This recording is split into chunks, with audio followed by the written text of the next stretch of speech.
హుయ్ కా యాన్ ఒకప్పుడు చైనాలో అత్యంత ప్రభావవంతమైన బిజినెస్ మ్యాన్లలో ఒకరు.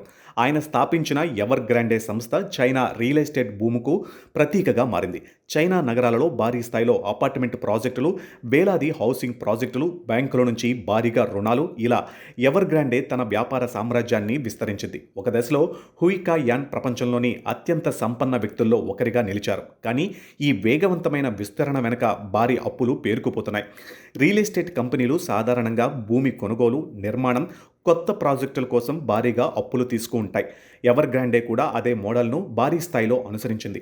కొత్త ప్రాజెక్టుల కోసం అప్పులు తీర్చేందుకు కొత్త రుణాలు, ప్రాజెక్టులను కొనసాగించేందుకు ముందస్తు బుకింగ్స్. ఈ సైకిల్ కొంతకాలం వరకు పనిచేసింది. కానీ చైనా ప్రభుత్వం రియల్ ఎస్టేట్ కంపెనీల అధిక రుణభారాన్ని నియంత్రించేందుకు చర్యలు ప్రారంభించడంతో పరిస్థితి ఒక్కసారిగా మారిపోయింది. కొత్తగా అప్పులు తీసుకోవడం కష్టమైంది. క్యాష్ ఫ్లో తగ్గిపోయింది. అదే సమయంలో ఇళ్ల అమ్మకాలు కూడా బలహీనపడ్డాయి. ఫలితంగా ఎవర్ గ్రాండే తన రుణాలను చెల్లించడంలో ఇబ్బందుల్లో పడింది. ఎవర్ గ్రాండే సంక్షోభం కేవలం ఒక కంపెనీ సమస్యగా మిగలలేదు. ఇళ్ల కోసం ముందుగానే డబ్బులు చెల్లించిన కొనుగోలుదారులు ఆందోళనకు గురయ్యారు. కాంట్రాక్టర్లు, సరఫరాదారులకు చెల్లింపులు నిలిచిపోయాయి.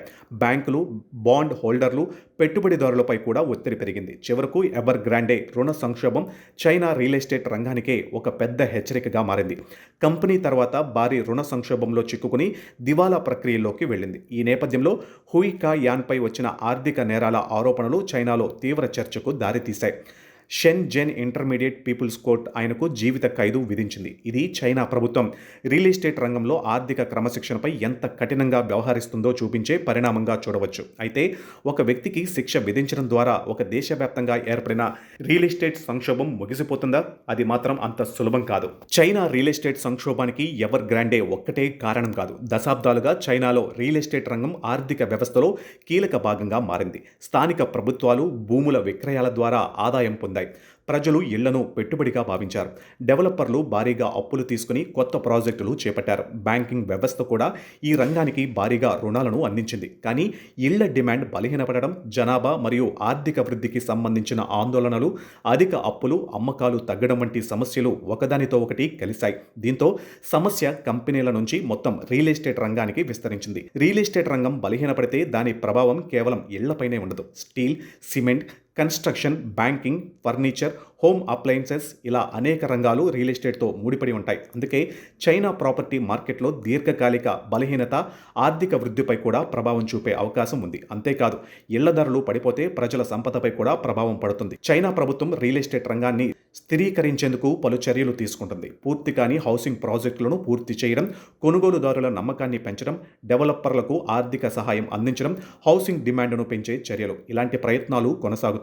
కానీ సమస్య పరిమాణం చాలా పెద్దది. ఎందుకంటే ఇది కేవలం ఎవర్ గ్రాండే కథ కాదు. ఇది చైనా రియల్ ఎస్టేట్ మోడల్లో ఉన్న లోపాల కథ. ఒకప్పుడు చైనా ఆర్థిక అభివృద్ధికి రియల్ ఎస్టేట్ రంగం పెద్ద ఇంజిన్గా పనిచేసింది. అదే ఇంజిన్ ఇప్పుడు చైనా ఆర్థిక వ్యవస్థకు పెద్ద సవాలుగా మారింది. హుయ్ కా యాన్కు జీవిత ఖైదు పడింది. కానీ ఎవర్ గ్రాండే కథకు ముగింపు వచ్చినా చైనా రియల్ ఎస్టేట్ సంక్షోభానికి మాత్రం ఇంకా ముగింపు రాలేదు. చైనా హౌసింగ్ మార్కెట్ ఎప్పుడు కోలుకుంటుంది? డెవలపర్ల అప్పుల సమస్య ఎలా పరిష్కారం అవుతుంది? ఈ సంక్షోభం ప్రపంచ ఆర్థిక వ్యవస్థపై ఎలాంటి ప్రభావం చూపుతుంది? అదే ఇప్పుడు ప్రపంచ మార్కెట్లు గమనిస్తున్న అసలు ప్రశ్న.